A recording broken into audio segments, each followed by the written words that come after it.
Hello guys, स्वागत है आपका विलेज वाली टीचर यूट्यूब चैनल पर। तो हाय, मैं हूं किरण शर्मा। हम पढ़ रहे थे अल्टरनेटिव कंसेप्शंस और कुछ 3 एग्जाम्पल मैं करवा चुकी थी। जो अल्टरनेटिव एक्सेप्शंस होते हैं बच्चों में वो कैसे बनते हैं, ठीक है। वो मिसकंसेप्शंस होती है, बच्चों की रोंग अवधारणाएं होती है। लेकिन हम जो सीटेट है, सीटेट में उसे रोंग अवधारणाएं नहीं मानते क्योंकि वो वैकल्पिक होती है। वो वैकल्पिक क्यों होती है? क्योंकि उसकी जगह हम नई चीज़ें बच्चे को वहाँ सिखा सकते हैं कि ऐसा नहीं, ऐसा होगा। कल 3 एग्जाम्पल्स के माध्यम से हमने ये चीज़ जानी थी, ठीक है। अब नेक्स्ट आगे बढ़ेंगे। हमने 3 प्रकार के उपागम पढ़े थे। एक व्यवहारवादी उपागम था, एक संज्ञानात्मक उपागम था और एक मानवतावादी उपागम था। तो सबसे पहले हम जानते हैं कि जो हमारा व्यवहारवादी संप्रदाय है, व्यवहारवादी संप्रदाय पर काम करने वाले वाटसन थे, जॉन वी वाटसन थे। ये हमें पता है, ये सबसे पहले इन्होंने ही शुरुआत की थी। जोहन वी वाटसन ने किस चीज़ की? व्यवहारवाद की, ठीक है। व्यवहारवाद की इन्होंने ही शुरुआत की थी। फिर क्या है, इन्होंने व्यवहारवाद की बिहेवियरिज्म की शुरुआत तो कर दी व्यवहारवाद की, लेकिन आगे इन पर अलग अलग साइकोलॉजिस्ट ने काम किया। तो जो इनके जो फेमस जो व्यवहारवादी रहे वो 3 तरह के व्यवहारवादी पढ़ते हैं हम। और सबसे जो फेमस इनका काम है वो क्या है? स्किनर का सबसे फेमस काम माना जाता है। थॉर्नडाइक 2nd नंबर पर है। और बेस्ट व्यवहारवादियों की अगर मैं बात करूं तो व्यवहारवादियों के बेस्ट क्रम है, स्किनर है नंबर 1, ठीक है। फिर थॉर्नडाइक है और फिर पावलोव है।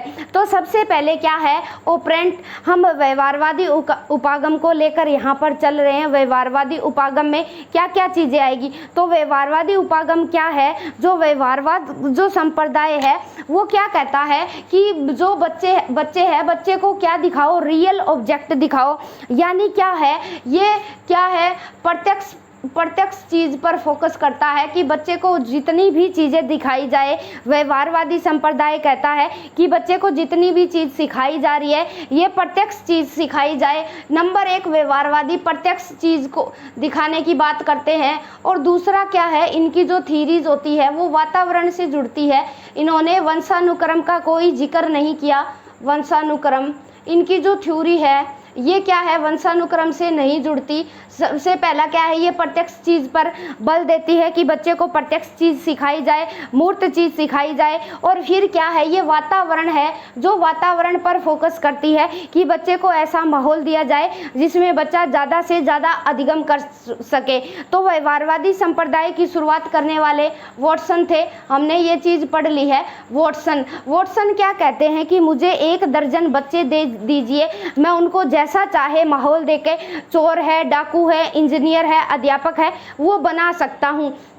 अब क्या है, हम व्यवहारवादी उपागम की बात कर रहे हैं यहाँ। तो सबसे पहले ये बेस्ट क्रम में सबसे अच्छा जो सिद्धांत माना जाता है ये स्किनर का सिद्धांत माना जाता है। हालांकि हम पावलोव और थॉर्नडाइक के सिद्धांत को भी यहाँ चर्चा करते हुए साथ चलेंगे। तो सबसे पहले क्या है, ऑपरेंट कंडीशनिंग थीरी।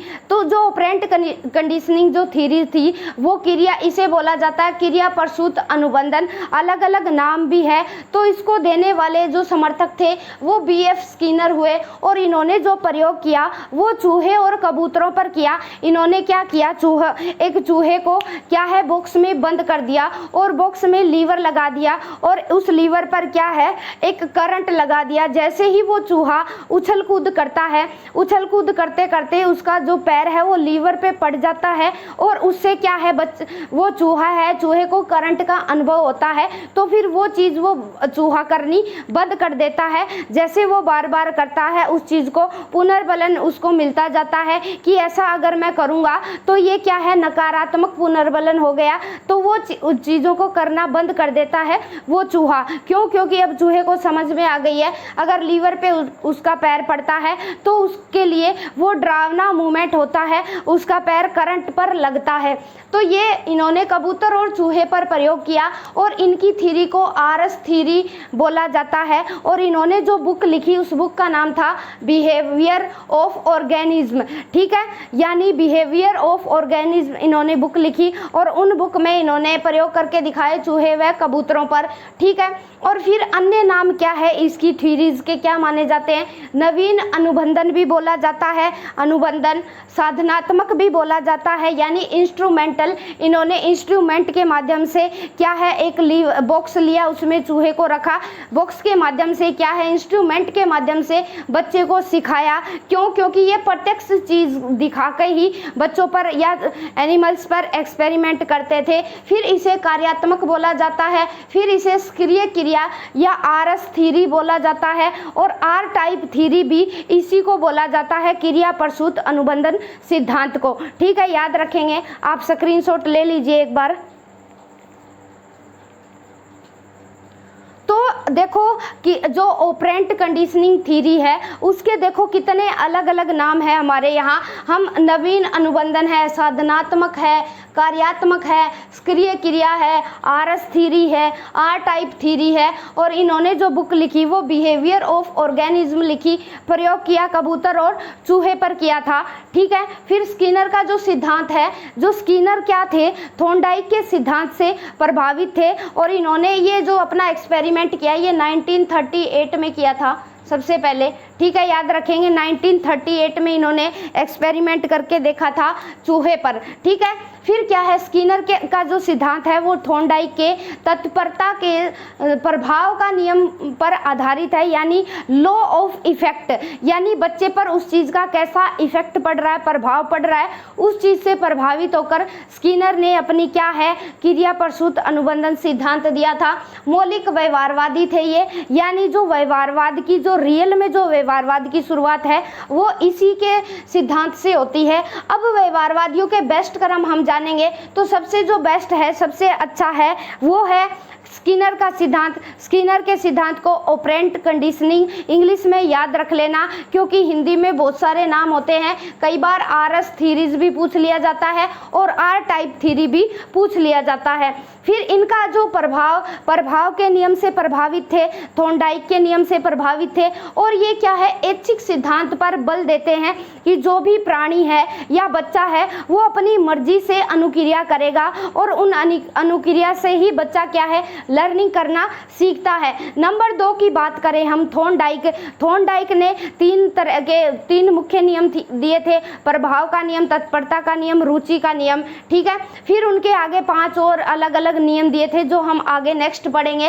तत्परता यानी बच्चा रेडी है तभी हम सिखा सकते हैं, तभी बच्चे के व्यवहार में चेंज लाया जा सकता है। अगर बच्चा पढ़ने के लिए रेडी नहीं है तो हम चाह कर भी नहीं सिखा सकते। फिर तीसरा नंबर है पावलोव ने क्या किया था, पावलोव की जो थ्योरी है एसआर थ्योरी मानी जाती है, इसे क्या माना जाता है, एसआर थ्योरी बेस्ड है, क्या स्टिमुलस रिस्पॉन्सेस पर बेस्ड है, और ये क्या है रिस्पोंडेड अनैच्छिक व्यवहार करता है, यानी प्राणी। अब जैसे पावलोव ने अपना एक्सपेरिमेंट किया, कुत्ते को एक टेबल से बांध दिया और वहाँ एक कटोरी रख दी, जैसे ही घंटी बजाई गई, घंटी बजते ही कुत्ते के सामने खाना आ गया और कुत्ते ने खा लिया, उसी तरह धीरे धीरे करते रहे। फिर सिंपल घंटी बजाई गई, लेकिन घंटी बजाते ही कुत्ते के मुंह में लार आने थी, जो अनैच्छिक क्रिया है। कुत्ता चाहकर भी अपनी लार को नहीं रोक पाता, जैसे हम श्वास लेना नहीं रोक पाते, जैसे सुई जैसे ही हमारे सुई चुभोई जाती है तो हमारी बॉडी पीछे हटती है, और जैसे ही हम आग के फायर के ऊपर हाथ रखते हैं तो हमारा हाथ पीछे हट जाता है, ठीक है, पलकों का झपकना हो गया। तो ये सारी जो चीजें हैं ये अनैच्छिक क्रियाएं होती है जिन्हें हम प्राणी चाहकर भी कंट्रोल नहीं कर सकता। तो पावलोव ने सिद्ध किया कि घंटी बजाने से कुत्ता क्या है, वो क्या है अनुक्रिया करने लगा। अब कुत्ते को यहाँ पता लगने लगा कि क्या है उसको भोजन मिलेगा, भले ही घंटी बजाई गई लेकिन कुत्ते को भोजन नहीं दिया गया, फिर भी कुत्ते के मुंह में लार आई। ये अनैच्छिक क्रिया से जुड़ता है इनका सिद्धांत, याद रखेंगे, वेरी वेरी इंपॉर्टेंट है। जैसे मैंने बता ही दिया है, प्राणी का किसी भी चीज़ पर कोई कंट्रोल नहीं होता, हम अपनी चाहकर भी पल के झपकने से नहीं रोक सकते, सांस लेना नहीं रोक सकते, और जैसे जैसे ही छींक आएगी, छींक आते ही हमारी आंखें बंद हो जाती है, उस चीज़ पर भी हमारा कोई कंट्रोल नहीं है। इसीलिए इनका जो शास्त्रीय अनुबंधन सिद्धांत है वो इतना काफ़ी फेमस नहीं हुआ। क्यों? क्योंकि इन्होंने क्या है, अनैच्छिक व्यवहार किया। यहाँ जो लर्नर है वो एक्टिव नहीं है, और जो स्किनर का सिद्धांत है वहाँ लर्नर जो है वो एक्टिव है, और जहाँ पर लर्नर एक्टिव होगा वहाँ संभावनाएं, पॉसिबिलिटीज ज़्यादा होती है कि वहाँ बच्चा अच्छे से अधिगम करेगा, चाहे वो जंतु है या प्राणी है, कोई भी है। अब बात निकल के आती है कि जो क्रिया प्रसूत अनुबंधन है, ऑपरेंट कंडीशनिंग है, उस किसे हम बोलेंगे, तो जो जानकारी या व्यवहार मनुष्य के कंट्रोल में रहती है, यानी खुद जो अधिगम करता है, जो प्राणी है उसके व्यवहार में जो चीज़ें कंट्रोल में रहती है, प्राणी सवय करता है, सक्रिय रहकर कार्य करता है, यही क्रिया प्रसूत अनुबंधन व्यवहार कहलाता है। यानी ऑपरेंट कंडीशनिंग थ्योरी यही कहलाती है कि प्राणी को पता है, प्राणी के हाथ हर चीज़ कंट्रोल में है। जैसे फॉर एग्जांपल बच्चा खेल रहा है, बच्चे के पास 3-4 खिलौने रखे हैं, तो उसका मन भर गया, दूसरे खिलौने को उसने हटाया, दूसरा ले लिया, तो उस बच्चे के हाथ में थी ना ये चीज़, तो ये क्या हुआ, जो ऑपरेंट कंडीशनिंग व्यवहार करता है यहाँ बच्चा, क्योंकि बच्चा खुद सक्रिय है, उसका उस चीज़ों पर कंट्रोल है। तो जो स्किनर का सिद्धांत है वो ऐच्छिक क्रियाओं से ही जुड़ता है। ऐच्छिक क्रियाओं के बारे में हम यहाँ व्यवहारवादी संप्रदाय के जो साइकोलॉजिस्ट हैं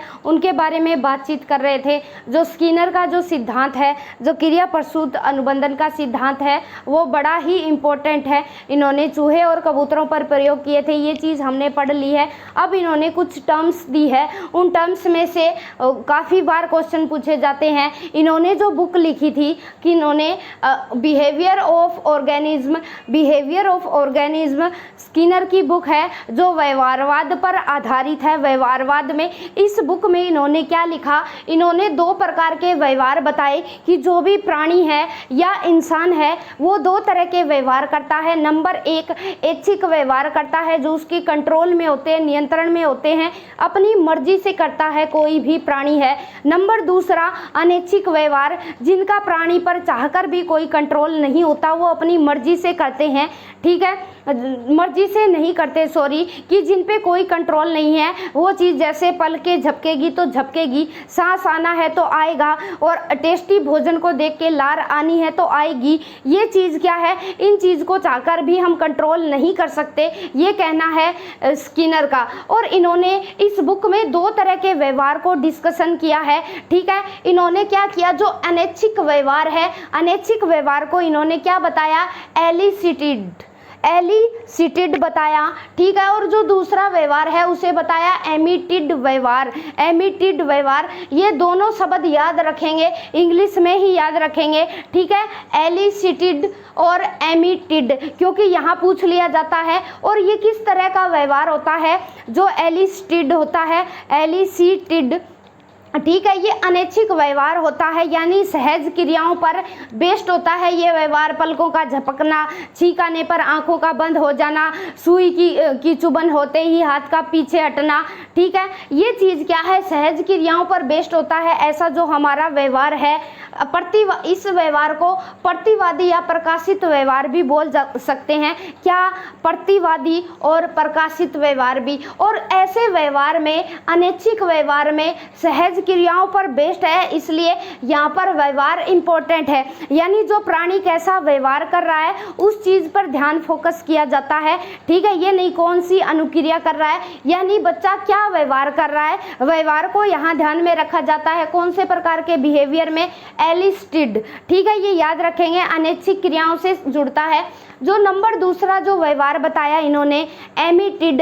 एमिटेड जो व्यवहार है ये ऐच्छिक व्यवहार है, और इनका जो स्किनर का जो सिद्धांत है ऑपरेंट कंडीशनिंग, ये एमिटेड व्यवहार पर ही बेस्ड है, याद रखेंगे। एमिटेड रिस्पॉन्सेज, यहाँ जो अनुक्रिया करता है, जो प्राणी है या बच्चा है जो अनुक्रिया करता है, उन्हीं को यहाँ इम्पोर्टेंट माना गया है। और पहले क्या है, ये 2 तरह के व्यवहार पढ़े, इन दोनों तरह के व्यवहार को स्किनर ने अपनी बुक में मेंशन किया है। एक तो हो गया एलिसिटेड और दूसरा हो गया एमिटेड। ये अनैच्छिक हो गया, ये ऐच्छिक ऐच्छिक हो गया। और जो स्किनर का सिद्धांत है ये ऐच्छिक व्यवहार ये रिस्पॉन्सिस से जुड़ता है, एमिटिड व्यवहार से जुड़ता है। और जो एलिस्टिड व्यवहार है ये पावलव वाला है, याद रखना, ठीक है। यहाँ लिख देती हूँ, एलिसिटिड जो ये व्यवहार है ये पावलव के का जो सिद्धांत है, शास्त्रीय अनुबंधन का सिद्धांत, उससे जुड़ता है, याद रखना है, ठीक है। फिर क्या है, अब दो प्रकार के व्यवहार के बारे में हमने पढ़ लिया, यहाँ से काफ़ी क्वेश्चन पूछे जाते हैं। एक बार फिर से रिकैप करवाती हूँ। नंबर 1, दो तरह के व्यवहार बताए, एलिस्टिड और दूसरा एमिटिड। इनमें क्या माना, अनैच्छिक व्यवहार होता है प्राणी का, क्या है, चाहकर भी कंट्रोल नहीं होता। दूसरा क्या है, सहज क्रियाओं पर बेस्ड होता है ये, और प्रतिवादी या प्रकाशित व्यवहार भी बोला जाता है। और इसमें जो प्राणी जो व्यवहार करता है, जो बिहेव करता है, वो इम्पोर्टेंट होता है। नंबर 2 हमने पढ़ा एमिटिड व्यवहार, ये ऐच्छिक होता है, प्राणी के कंट्रोल में होती है। खिलौने के स्थान पे खिलौना बदल लेना, कुछ खाने का मन कर रहा है तो खा लेना, ये चीजें क्या है, ठीक है, ये चीजें ऐच्छिक व्यवहार है, प्राणी अपनी मर्जी से है। जैसे चूहे ने, ठीक है, चूहे को जैसे ही पता चला कि इस लीवर पर पैर रखने से कुछ मामला गड़बड़ है तो उसने अब वो सीख लिया, अब उसकी मर्जी है कि वो लीवर पर पैर रखे या ना रखे, ठीक है। रिस्पॉन्स इम्पोर्टेंट है कि जो लर्नर है वो कौन सी अनुक्रियाएं करता है सीखने के लिए, ये इम्पोर्टेंट है इसमें। अब क्या है, जो स्किनर बॉक्स है उसको पहले क्रिया प्रसूत बॉक्स बोला जाता था। अब इन्होंने क्या है, कुछ कुछ टर्म्स दी है स्किनर ने, उनको हम पढ़ेंगे। पुनर्बलन क्या होता है, एपीए क्या है, चेंजिंग क्या है, शेपिंग क्या होती है, तो उनके बारे में पढ़ेंगे क्योंकि यहाँ से क्वेश्चन पूछ लिए जाते हैं। एक टर्म दी इन्होंने एबीए। एबीए का मतलब क्या है, applied behaviour analysis, applied behaviour analysis पर बेस्ड है। और ये किस तरह का व्यवहार होता है, ये ऐच्छिक व्यवहार होता है, ठीक है, ऐच्छिक व्यवहार होता है यहाँ। जैसे फॉर एग्जाम्पल चूहा उछल कूद करता है तो उसकी मर्जी है, चाहे वो टिक के बैठे या उछल कूद करे, तो ये ऐच्छिक व्यवहार है। और लीवर पर पैर पड़ना, बाय मिस्टेक गलती से पड़ गया, ये नहीं कि उसको करना ही करना था। और ऐच्छिक व्यवहार करने पर उस चूहे को पुनर्बलन दिया जाता है, ठीक है। जैसे ही पुनर्बलन मिला चूहे को और फिर से वो एक्टिव हो गया, फिर से वो उछल कूद हो गया, उछल कूद करने लगा। क्यों, क्योंकि रिइंफोर्समेंट के रूप में उसको भोजन की प्राप्ति होती है, फूड मिल जाता है और फिर से वो क्या है, उछल कूद करने लगता है।